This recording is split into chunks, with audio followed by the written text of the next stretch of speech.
nos animaux de compagnie, peut-être vous former au premier secours pour les sauver. On en parle dans un instant. Il est 13h28. Europe 1. Arrêt cardiaque, hémorragie, étouffement, comment sauver son animal? On en parle dans un instant avec Humanimal. Ce vendredi, c'est la journée mondiale des animaux et dans la France Bouge, ils sont aussi à l'honneur puisqu'on parle des innovations pour nos animaux de compagnie. Vous en avez chez vous, dites-le nous via Twitter, #Europe 1. Vous avez des questions pour nos invités, n'hésitez pas à nous appeler également au 39 21, c'est 50 centimes la minute, Elisabeth. Oui, puis un accident est aussi rapidement arrivé quand on a un animal, un chien qui se fait percuter par une voiture, un chat qui se coupe avec un morceau de verre. Et il existe des gestes de premier secours que nous ne connaissons pas forcément. Bonjour David Roussin. Bonjour. Merci d'être avec nous. Vous êtes le fondateur d'Humanimal. Vous avez fondé Humanimal en 2015 et vous, votre objectif, c'est de permettre à chacun d'entre nous d'amener notre chien, notre chat dans le meilleur état possible jusqu'à la clinique vétérinaire en cas d'accident.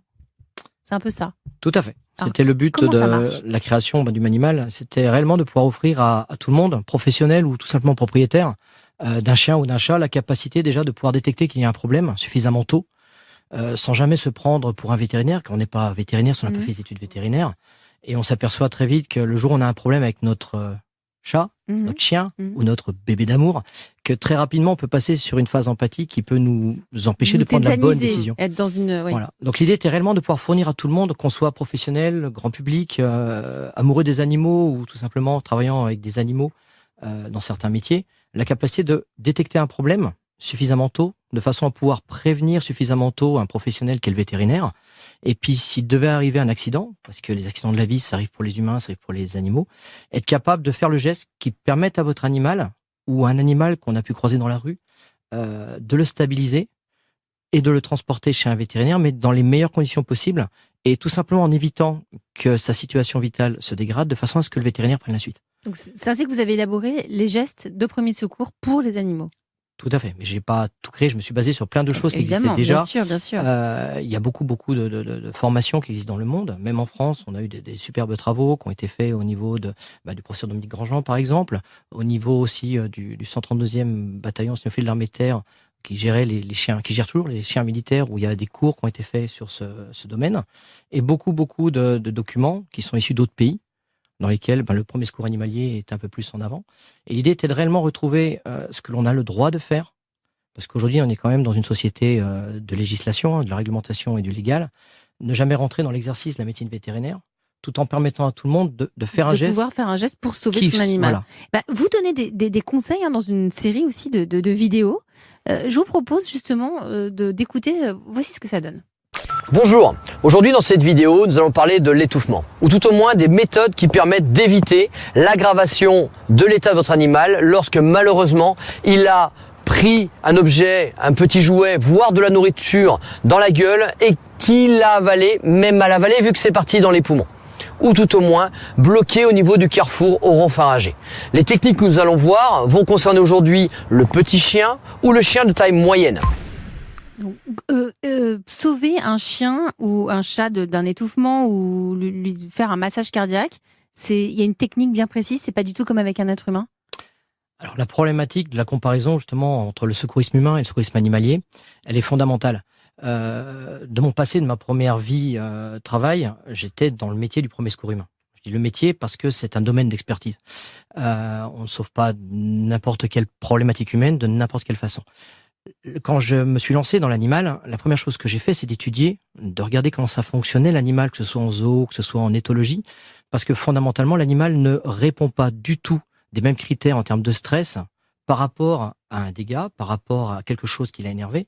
Et l'animal ne va pas vous dire où il a mal. Et l'animal, quand il a mal, peut très bien tout simplement vous empêcher d'intervenir. Et on doit être capable de lire l'animal. Et c'est le plus gros problème que j'ai trouvé au début, c'était d'arriver à définir un curseur entre ce que veulent les gens, sauver un animal, et ce qu'on est capable de faire, mais en relation avec l'état de l'animal et ce qu'il va nous permettre de faire. Mais vous, avec ces vidéos, c'est très concret. J'essaye au maximum de faire des outils. L'idée étant de donner le savoir appartient à tout le monde. C'est mon principe de base. Plus les gens auront des moyens de faire, plus les gens auront vu comment faire, plus les gens pourront comparer parce qu'il faut comparer les sources. Hein. Aujourd'hui, je suis plutôt de l'école qui dit qu'il faut critiquer l'information. Plus en fait, on va trouver un point moyen qui permet de savoir ce que moi, je suis capable de faire. Et ça, vous donnez des formations aussi. Oui. Il y a des vidéos et il y a aussi des formations où vous formez les gens avec leur propre animal. Et c'est ça qui est extraordinaire, c'est que c'est pas avec du plastique, c'est avec son propre animal. C'est vachement important de s'entraîner avec son propre animal. Alors, tout à fait. C'était en fait une base de travail. Quand je me suis lancé dans l'animal de compagnie, je me suis pas lancé dans un bien meuble, je me suis lancé dans un être vivant, doué de sensibilité, et avec une relation à l'homme qui est très particulière, très très très particulière, et que l'on ne doit pas mésestimer, et qu'on doit absolument respecter. Donc il fallait absolument que dans ces formations, on puisse avoir le respect de la personne, de l'animal, et de faire travailler les deux ensemble. C'est pour ça que je suis devenu, je vais me permettre, anti-peluche. Pourquoi? Une peluche réagira toujours super bien à n'importe quel geste. Et le problème de l'humain, c'est qu'il est certain, après une journée sur une peluche, de maîtriser un geste. Ce qui n'est pas le cas in situ, dans la réalité. Tout à fait. Et donc, comme les gens viennent en formation avec leurs animaux, ça leur permet de travailler avec eux en partage. Donc, sans jamais saturer un animal, mais toujours en l'écoutant et en travaillant avec lui. Que dit notre coach, Luc Le Sénécal? Oui, quel est votre modèle économique? Comment vous vivez? Et puis, vous dites, vous faites des formations, il y a aptitude 1, aptitude 2, mais quelle est la différence? C'est homologué? C'est comment vous fonctionnez un petit peu? Alors, pour mon modèle économique, ça c'est un mot que j'ai découvert il y a quelques années, que je connaissais pas du tout. En fait, c'est particulier. Moi, j'ai une première partie de vie j'étais militaire pendant un certain nombre d'années. Oui. Quand on arrive, c'est vrai, dans ce monde un peu particulier de monter une entreprise, tout à coup, on se prend plein de choses sur la tête. Il faut respecter plein de critères. En fait, l'idée de départ, j'ai jamais été dans un modèle économique. J'ai voulu, dès le départ, essayer de faire passer une passion. L'animal doit avant tout être passion, et je pense qu'aujourd'hui, on a besoin de société. Pas de gens fondamentalement modèle économique, mais des gens passionnés qui font passer un message. Après, dans mon idée de départ, une passion attire parce qu'une passion respecte. Et l'idée était d'arriver à uniquement vivre de ce métier, parce qu'à côté de ça, je fais plein d'autres choses. Je suis enquêteur en maltraitance pour l'association Stéphane Lamar. J'essaie d'aider des petites associations comme la Petite Bohème, comme plein d'autres. Je travaille donc je suis partenaire de l'Arche des associations. Donc vous donnez beaucoup de votre temps. Mais j'essaye. Mais concernant Humanimal, donc en fait, les formations sont payantes. Oui. Je suis un organisme de formation. C'est quel prix? Les personnes qui viennent avec leur chien ou leur chat payent 90 € la journée de formation. Des journées de 1 ou 2 jours? C'est une journée de formation. En fait, pour l'instant, je refuse, et je vais vous expliquer pourquoi après, de faire des niveaux 1, niveau 2. L'idée étant que quand les gens viennent le matin, on accueille les animaux, on les fait se rencontrer, et après on va travailler toute la journée avec, c'est-à-dire théorie pratique, où on va bosser avec les animaux qui sont présents, le sien ou un autre.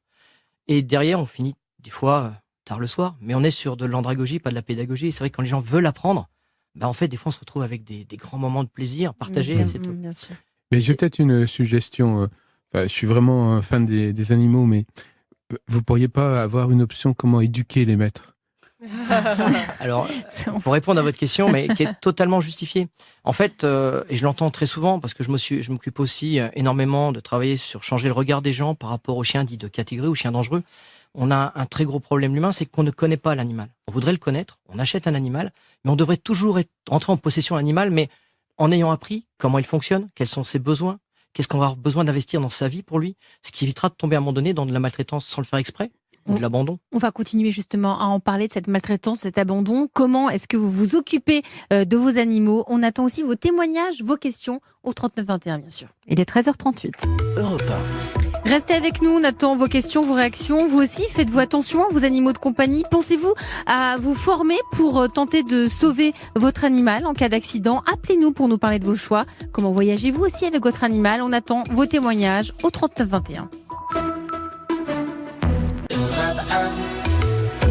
Cet après-midi, dans La France Bouge, on parle des innovations pour nos animaux de compagnie. Elisabeth Assayag avec vos invités. Oui, nous sommes avec Luc Le Sénécal, le président de Saint-James, avec Dora Nana de la rédaction d'Europe 1 et nos invités, Clara Roig, la fondatrice de Oh My Vet, le premier carnet de santé numérique pour les animaux de compagnie, avec Sophie Morche, la fondatrice d'Emmène ton chien .com. C'est un site internet où les propriétaires de chiens référencent les endroits où ils peuvent partir en vacances, en week-end avec leurs chiens, et avec David Roussin, le président d'Humanimal. C'est un organisme de formation des premiers secours pour chiens et chats. Tiens, justement, Luc, vous nous suggériez tout à l'heure, vous suggériez à notre invité, à David Roussin, pourquoi pas une formation aussi pour éduquer les propriétaires des animaux. On a souri, mais c'est pas si drôle que ça. Oui, moi je pense que prendre un animal, c'est avoir une responsabilité. Et je pense que ça pourrait être presque obligatoire de connaître l'animal, de connaître aussi les contraintes, parce que c'est de l'affectif au départ, mais après ça peut être des contraintes. Donc je voulais savoir si vous êtes localisé, est-ce que vous avez une ambition nationale, est-ce que vous travaillez avec d'autres associations de votre type, parce que je pense qu'il y a quelque chose à faire. Et puis là on a reçu 2 autres projets, enfin c'est même pas des projets, 2 autres entreprises. Et je pense que à vous 3, vous pourriez faire quelque chose, parce que vous n'êtes pas du tout concurrents, bien au contraire, c'est des services différents, mais je pense qu'il faudrait donner ça plus, enfin pour certaines vous l'avez, mais plus une dimension nationale. C'est presque d'utilité. Comme un Qu'est-ce que vous en engagement. pensez ? Comme un engagement, oui. En fait, la question que vous posez est totalement non seulement justifiée et justifiable. Aujourd'hui, comme vous l'avez dit dans les chiffres, on est sur énormément de personnes qui possèdent des animaux. Malheureusement aussi beaucoup de problématiques d'abandon d'animaux, de maltraitance. Et j'aime à le dire, maltraitance par méconnaissance, parce que l'être humain a une fâcheuse tendance à juger sans jamais se mettre à la place des autres. Il suffit de regarder ce qu'on peut lire sur certains réseaux. Aujourd'hui, le mot courage et le mot aller voir réellement sur le terrain ce qui se passe, c'est vraiment quelque chose qu'on devrait reprendre dans nos gènes. Pour revenir à ce que vous dites, oui, il existe déjà des formations pour l'éducation. Il existe un métier qui s'appelle éducateur canin, qui permet justement de pouvoir apprendre à l'homme la gestion de son animal et apprendre à l'animal la gestion de l'environnement de l'homme, comme il existe aussi ce qu'on appelle l'école des chiots. On va faire la même chose avec les chiots. Et c'est vrai que pour reprendre ce que vous dites, donc déjà, comme ça existe, le rendre obligatoire, à partir du moment où on voudrait obtenir un animal, partager la vie avec un animal, ça devrait être quelque chose qui devrait être décidé, mais au niveau d'un ministère. Pourquoi ? Parce qu'après, l'application de quelque chose comme ça ne doit pas être fait par partie, mais vraiment partout. Clara